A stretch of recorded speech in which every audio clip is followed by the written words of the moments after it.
بسم اللہ الرحمن الرحیم۔ السلام علیکم آپ سب دوستوں کو میرے چینل پہ پھر سے خوش آمدید۔ آج کی کہانی کسی کی زندگی پر گزری ایک سچی کہانی ہے، تو آئیے شروع کرتے ہیں آج کی کہانی۔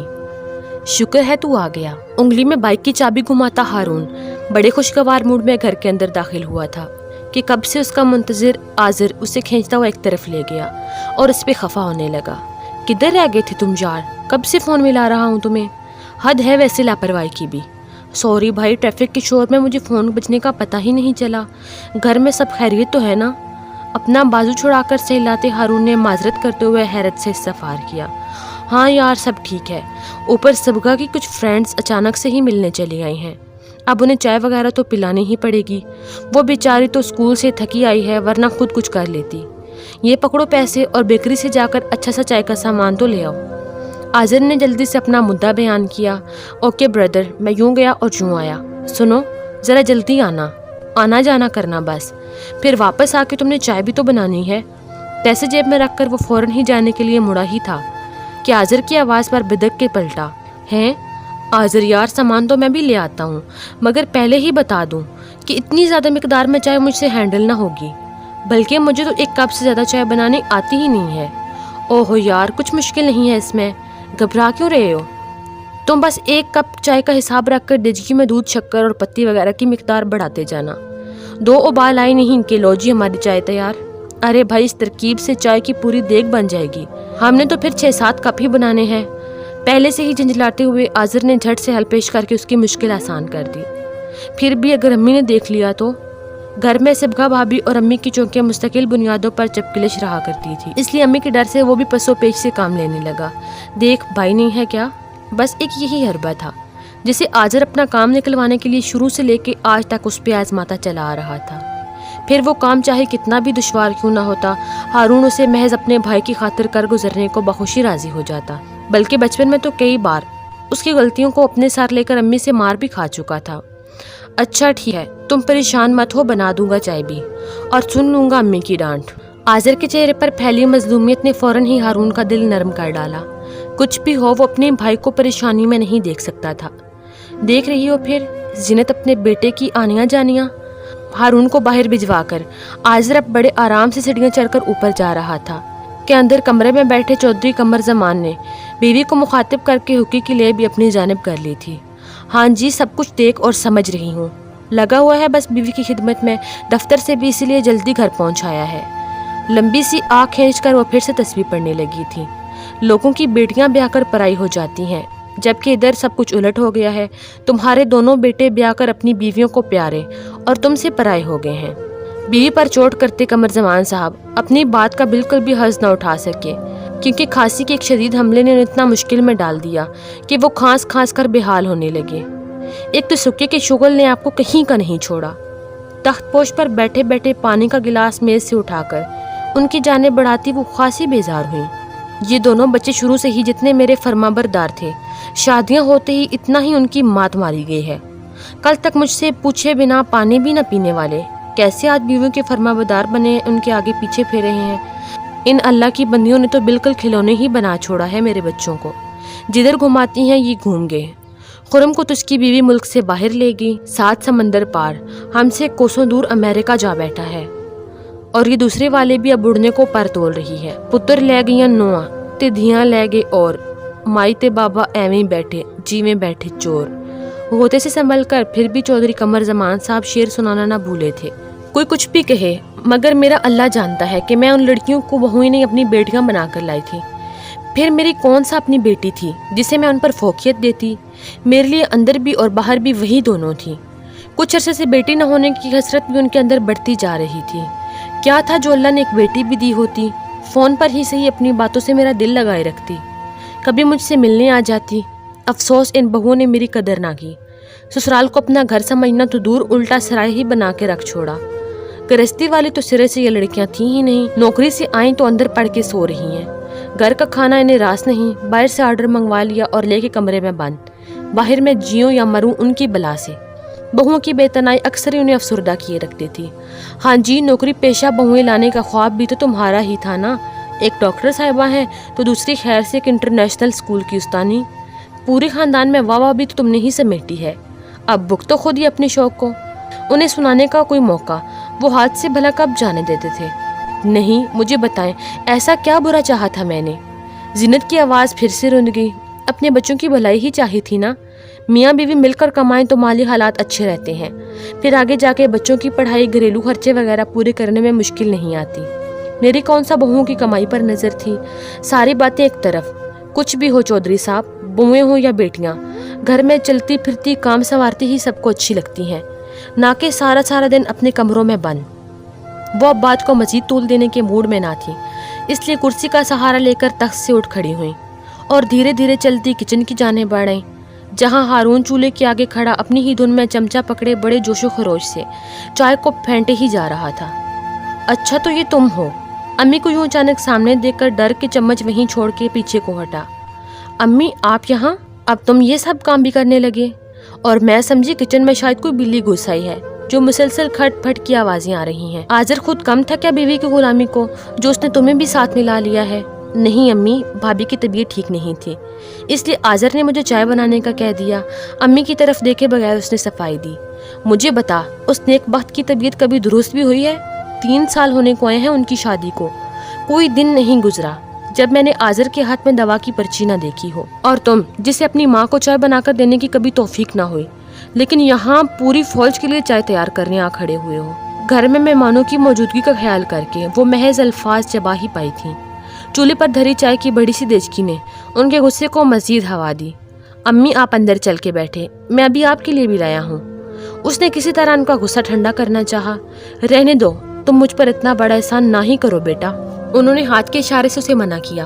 میں خود ہی بنا لوں گی، پلاؤ اسے تم اپنی بھابھی اور اس کی مہمانوں کو، بس جی بھر کے خدمت کرتے رہو دونوں بھائی اس کی، جو تمہاری ماں کو ایک گلاس پانی بھی پوچھنے کی روادار نہیں ہے۔ ہارون کو بہت کچھ سنا کر بھی ان کا غصہ کم نہ ہوا تو جلتی کرتی واپس ہو لی، اور وہ یوں ہی نادم کھڑا انہیں باہر جاتا دیکھ رہا تھا کہ اتنے میں چائے بھی ابل کر دیچکی سے باہر آنے لگی۔ جلدی سے چولہا بند کرنے کی صحیح میں بیچارہ اپنا ہاتھ چلا بیٹھا اور اب اس جلے ہاتھ کو سہلاتا پورے کچن میں چھلنی تلاش کرتا پھر رہا تھا۔ کتنا مشکل ہے گھر میں سب سے چھوٹا ہونا بھی، بڑے ہو کر بھی کوئی بڑا سمجھنے کو تیار نہیں ہوتا۔ ابھی تو شکر ہے امی نے یہ سب کچھ نہیں دیکھا، ورنہ اور نہ جانے کیا کچھ سننے کو ملتا۔ مائکرو ویو میں رکھے کیک اور سموسوں کے لفافوں کو باہر نکال کر پلیٹوں میں رکھتا وہ بڑبڑایا، شاباش بھائی ہو تو ایسا۔ آذر بھی اس دوران چائے لینے کے لیے نیچے اتر آیا تھا۔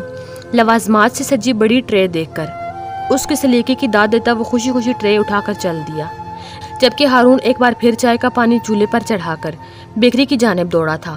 آخر امی ابو کو بھی تو اپنے ہاتھ کی چائے پلا کر ان کا موڈ بحال کرنا تھا۔ سسرال میں صبغہ کا کم ہی دل لگتا تھا، زیادہ تر وقت میکے میں گزارتی تھی، بیوی کے آئے روز کے تقاضوں سے تنگ آ کر بالآخر آذر بھیا اس کے میکے سے قریب گھر کرایہ لینے پر مجبور ہو گئے۔ چونکہ اسکول بھی وہاں سے کچھ فاصلے پر تھا، اس لیے انہیں بہانہ بھی اچھا مل گیا تھا۔ امی، صبغہ کو اسکول گھر سے بہت دور پڑتا ہے، روزانہ اتنا سفر کرنے کی وجہ سے اس بیچارے کی صحت خراب رہنے لگی ہے۔ ڈاکٹر نے بھی اسے زیادہ سفر کرنے سے منع کر دیا ہے، اس لیے میں وہیں گھر کرائے پر لینے کا سوچ رہا ہوں۔ ماں باپ کو اپنا فیصلہ سنا کر ایک دن وہ دونوں میاں بیوی انہیں بتائے بغیر اپنا سامان لپیٹ کے چلتے بنے۔ انہیں گئے آج تیسرا روز تھا اور زینت یوں ہی منہ سر لپیٹے لیٹی پڑی تھی۔ اب کھانے پینے کو بھی کچھ ملے گا یا پھر بہو بیٹی کی جدائی میں ہفتہ غم ہی منایا جاتا رہے گا؟ ظہر کی نماز پڑھ کر گھر آئے چودھری صاحب زینت کو بدستور بستر سنبھالے دے کر ان پر برس پڑے۔ میری ماں بھی اسی طرح تڑپی تھی جب تمہارے کہنے پر میں اسے اکیلا چھوڑ کر اس سے بہت دور یہاں اس شہر میں بسا تھا۔ اماں مرحومہ کی یاد ہمیشہ ان کی آنکھوں میں نمی بھر دیا کرتی تھی۔ اب پتہ چلا کہ بیٹا گھر چھوڑ کر چلا جائے تو پیچھے ماں پر کیا گزرتی ہے، وہ بھی اپنی بیوی کی خوشی کی خاطر۔ میں تو پھر تھا ہی ماں کا ایک اور 2 بہنوں کا بڑا بھائی، تمہارے تو خیر سے 3 ہیں، 2 چلے بھی گئے تو کیا ہوا، پیچھے چھوٹا ہارون تو ہے ہی نا۔ اماں کئی روز تک بھوکی پیاسی خاموش بیٹھی بس دروازے کو ہی تکا کرتی تھی۔ میرے بغیر انہیں رہنے کی عادت ہی کب تھی بھلا؟ ہم ماں بیٹے میں برسوں پہلے تم نے جو جدائی ڈالی تھی زینت بیگم، پھر دیکھ لو تم پر بھی بار بار وہی وقت آ رہا ہے۔ سنانا تو وہ انہیں بہت کچھ چاہتے تھے، مگر آذر کے جانے سے زینت آج کل جس ذہنی کیفیت سے گزر رہی تھی اس کا خیال کر کے یہ باتیں محض دل میں ہی سوچ کر خاموش رہے، بلکہ الٹا اس کی دلجوئی میں ہی لگے رہے۔ بیٹے ہوں اور الگ نہ ہوں، یہ ریت تو پرانی چلی آ رہی ہے، ایسا اور کب اور کتنے روز چلے گا؟ اٹھو شاباش، اور گھر کی طرف بھی دھیان دو، کیسا چہرہ ہو رہا ہے؟ کچھ سورا کی بھی خبر لو، آتے ہی بھاگنے کی کرتی ہے۔ کل پچھواڑے کا نل ہی کھلا چھوڑ گئی تھی وہ لاپرواہ۔ ہارون صبح کو آفس گیا، شام میں ہی گھر لوٹا کرتا تھا، امی ابو اکیلے ہونے کا خیال کر کے۔ اس نے اب جم جانا اور دوستوں کے ساتھ بیٹھنا بھی کم کر دیا تھا، زیادہ وقت وہ ان کے ساتھ گزارنے کی کوشش کرتا۔ اتفاقاً انہی دنوں ہیڈ آفس کی طرف سے اسے بھی چند ماہ کے لیے فیکٹری کے آڈٹ پر رینالہ خور بھیج دیا گیا۔ اتنا بڑا گھر اور اس کے مکین صرف 2، آذر اور سبکا بھی اسی دوران ایک پیارے سے بیٹے کے والدین بن چکے تھے۔ ہفتے میں ایک بار ان کی طرف چکر لگا لیتے۔ پوتے کے ساتھ زینت کا دل خوب بہلا رہتا، مگر ان کے جانے کے بعد پھر وہی سناٹا انہیں اذیت پہنچانے لگتا۔ انہی طویل خاموشیوں سے گھبرا کر وہ اس روز چپکے چپکے آنسو بہے جا رہی تھی کہ چودھری صاحب نے دیکھ لیا اور خواہ مخواہ ان پر بگڑ پڑے۔ یوں رو رو کر اپنی جان ہلکان مت کرو، میری مانو تو تمہارے حق میں اچھا ہوگا کہ اکیلے رہنے کی عادت ڈالو، اس گھر میں یہی دستور ہے۔ ابھی تم نے ہارون کی بھی شادی کرنی ہے، کیا پتہ کیسی لڑکی آئے، اگر وہ بھی تمہارے بیٹے کو لے کر چلتی بنی تو کیا کرو گی؟ اللہ نہ کرے ایسا ہو۔ اپنا رونا بھول کر وہ ان پر غضبناک ہوئیں۔ میرا دل جلانے کے سوا آپ کو آتا ہی کیا ہے؟ جو یہی کہنا چاہ رہے ہیں کہ سب کی قصوروار میں ہی ہوں جس کی بہویں یہاں ٹکتی ہی نہیں؟ مجھے بتائیں کہ میں کیا کہوں؟ زینت، تمہاری ان سب الجھنوں کا ایک ہی حل ہے، عذرا۔ عذرا؟ آنکھوں میں درائے حیرانی کے ساتھ اس نام کو دہرا کر انہوں نے شور سے تصدیق چاہی۔ میرا مطلب ہے عذرا کی چھوٹی شفو، اس سے ہارون کا رشتہ۔ زینت کے چہرے کے بگڑے تاثرات کو دیکھتے چودھری صاحب نے جان بوجھ کر جملہ ادھورا چھوڑ دیا۔ یہ کیا کہہ رہے ہیں آپ؟ بڑی نن عذرا کا نام ہی زینت کو بھڑکانے کے لیے کافی تھا۔ ان کی آنکھوں میں حیرانی کی جگہ اب انگارے لوٹنے لگے۔ ایک دنیا بدل گئی، مگر افسوس آپ کی سوچ جہاں پڑی تھی وہاں سے اٹھ نہ سکی۔ رہے صدا کے 14 چکی، کیسے بھول گئے آپ وہ سب ظلم جو عذرا مجھ پر روا رکھتی تھی؟ کتنے سال اس نے میری زندگی کو جیرن کیے رکھا، اور آپ ہیں کہ اس کی بیٹی کو میری ہی بہو بنا کر لانے کا سوچے بیٹھے ہیں۔ ان کے آگے ہاتھ جوڑتی زینت سیخ پا ہو چکی تھی۔ خیر اب ایسی بھی کوئی بات نہیں، برابر کی چوٹ تھی تم نن بھاوج کی، ہمارا سارا خاندان گواہ ہے اس بات کا۔ وہ اگر سیر تھی تو تم سوا سیر، بلکہ 2 ہاتھ آگے ہی ہوگی۔ چودھری صاحب نے براہ راست ان کی آنکھوں میں جھانکتے ہوئے ہنسی دبائی۔ اور جہاں تک رہی بات میرے دیہاتی ہونے کی، تو سن لو زینت بیگم، 14 چک ہونے کا مجھے کل بھی فخر تھا اور آئندہ بھی رہے گا۔ خاصے بلند لہجے میں انہوں نے زینت کو باور کرایا کہ وہ بھی سہم سی گئی تھیں۔ پھر عذرا تو میری بہن ہے جس نے اس 14 چک میں رہ کر اپنے بچوں کو صرف نہ اعلیٰ تعلیم نہیں دی بلکہ ان کی اچھی تربیت بھی کی ہے، جو شہر والے بھی نہ کرتے ہوں گے۔ خاندان کے بڑوں کی خدمت سے سب کے دل اس نے جیتے ہیں۔ آج عذرا کے سسرال والے اس بات کے معترف ہیں۔ اس کی بیٹی تمہاری بڑی بہوؤں کی طرح بھلے اعلیٰ تعلیم یافتہ نہ ہوگی، مگر مجھے اتنا ضرور پتہ ہے کہ وہ جس گھر میں بھی جائے گی خدمت اور وفا شعاری سے اسے گوشہ سکون بنا دے گی، کیونکہ بیٹی ہمیشہ ماں کی پرچھائی ہوتی ہے۔ زینت چپ سادے بس چودھری صاحب کچھ سنے جا رہی تھی، جواباً کچھ کہنے کی بھی ہمت نہ تھی۔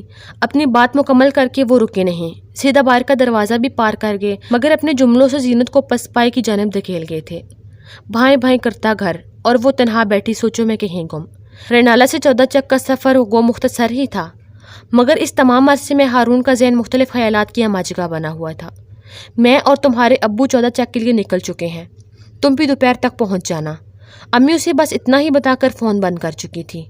آخر یہاں چل کیا رہا ہے؟ پھپھو کی بڑی سی حویلی کے سامنے کھڑا وہ مسلسل سوچ رہا تھا۔ باہر سے قدیم نظر آنے والی حویلی اندر سے اتنی ہی شاندار اور جدید شہری سہولیات سے مزین تھی۔ کیسی لگی شفق؟ سفیدی میں کھلی نکھری گلاب سے رنگت لیے ابھی ابھی جو لڑکی اسے جوس کا گلاس پیش کر کے گئی تھی، اس کے پلٹتے ہی امی نے اسے پوچھا تو وہ یکدم سیدھا ہو کر ان کا منہ تکنے لگا۔ امی کے چہرے پر آج کوئی الگ ہی رونق تھی۔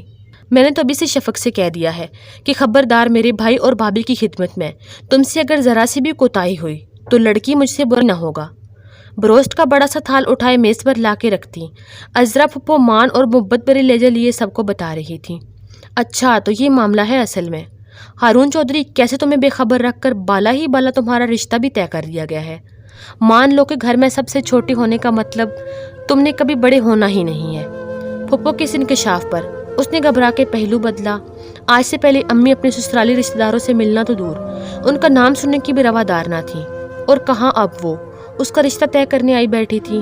خوشی اپنے سچے اور خالص رنگ لیے ان کے چہرے پر چمک رہی تھی۔ امی کا یہ چہکنا وہ آج بہت برسوں بعد دیکھ رہا تھا، ورنہ اس سے پہلے تو کبھی بڑی بہوؤں کی لاتعلقی اور کبھی اپنے گھر کی ویرانی مستقل تنہائی انہیں پریشان کیے رکھتی تھی۔ مرغی کی ایک ٹانگ ابو کے ہاتھ میں تو دوسری امی کی پلیٹ میں تھی، اور وہ دونوں منصور پھپھا کی کسی بات پر بے ساختہ ہنس رہے تھے۔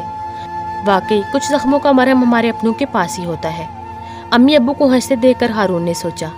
بڑی بڑی سیاہ آنکھوں والی کومل سی شفق کو دیکھ کر دل تو پہلے ہی بے قرار ہو چکا تھا، تو پھر اس نے بھی پورے خلوص کے ساتھ رضامندی سے بھرپور مسکراہٹ لیے امی کو دیکھا، جو اب جواب طلب نظروں سے اسے ہی دیکھ رہی تھی۔ سر کو ہلکی سی جنبش دے کر انہیں اپنے اقرار سے مطمئن کرتا وہ خود بھی ابو اور منصور پھپھا کی گفتگو میں شامل ہو گیا تھا۔